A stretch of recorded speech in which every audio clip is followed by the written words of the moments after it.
एक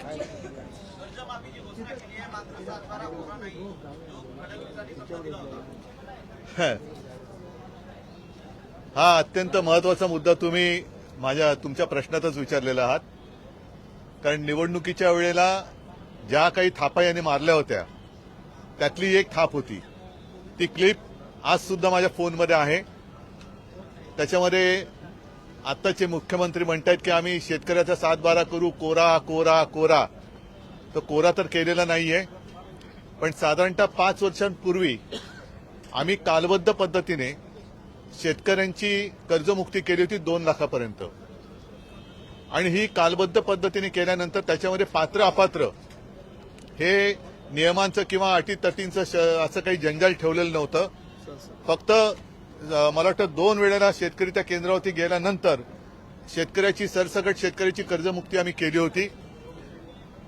दुर्दैवाने त्याच्यानंतर कोरोना आला म्हणून नियमित कर्ज परतफेड करणाऱ्यांचे 50,000 रुपये प्रोत्साहनपर राशी होती ती आम्ही द्यायला सुरुवात केली आणि आमचं सरकार पाडलं गेलं.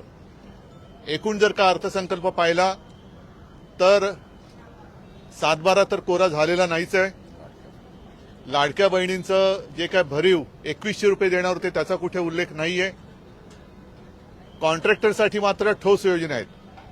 म्हणजे प्रत्येक ठिकाणी अगदी डिटेलमध्ये त्याचा कुठून कुठे मार्ग किती होणार आहे, किती कोटींचा होणार आहे, या कॉन्ट्रॅक्टरसाठी ठोस योजना आहेत. शेतकऱ्यांसाठी आणि बाकी म्हणजे कामगार असतील, शेतकरी असतील यांच्यासाठी मात्र हा फसवा अर्थसंकल्प आहे. थोडक्यामध्ये विकासाचं मृगजल दाखवणारा हा अर्थसंकल्प आहे. प्रत्येकाला आता काही दिवसानंतर कळेल की या अर्थसंकल्पाने त्याच्या आयुष्यात काय फरक पडणार आहे. मला असं वाटतं एकतर राज्याची आर्थिक परिस्थिती ही कशी आहे हे सगळेजण जाणतायत. कर्ज काढून फटाके वाजवणारा हा अर्थसंकल्प आहे. त्यातून मला नाही वाटत राज्याचं काही हित चाललं जाईल. आणि शेतकऱ्याचं जर भलं खरंच करायचं असेल तर पात्र अपात्र ही जी काही त्यांनी शाब्दिक खेळ केलेला आहे तो तसा न करता ज्याप्रमाणे आम्ही कालबद्ध पद्धतीने शेतकऱ्याला 2 लाखापर्यंत कर्जमुक्त केलं होतं तसं त्यांनी किती तारखेपासून 30 सप्टेंबर म्हटलंय, पण पहिली म्हणजे आमचं सरकार येण्याच्या आधी जी योजना यांनी जाहीर केली होती छत्रपती शिवाजी महाराजांच्या नावाने ती अजून सुरू आहे. अर्थसंकल्पामध्ये वारंवार 2047चा उल्लेख झाला तर आत्ताची कर्जमुक्ती 2047 पर्यंत तरी पूर्ण करणार का हे मुख्यमंत्र्यांनी स्पष्ट शब्दात सांगावं की या तारखेपर्यंत ही कर्जमुक्ती आम्ही पूर्ण करू. कर्जमाफी सोडून दुसरं वेगळं काही जाणवलं तुम्हाला या?